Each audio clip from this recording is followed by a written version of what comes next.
$10,000 into SPY at the 2009 bottom. Today it's worth $144,684. March 9th, 2009. The GFC bottom. The 11-year bull market began that day. You buy 10,000 of SPY and never sell.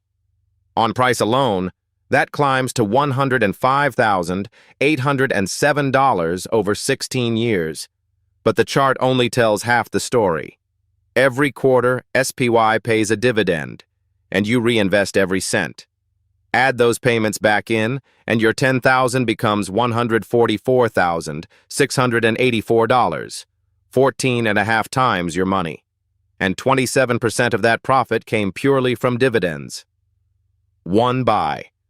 16 years of patience. That's the entire strategy.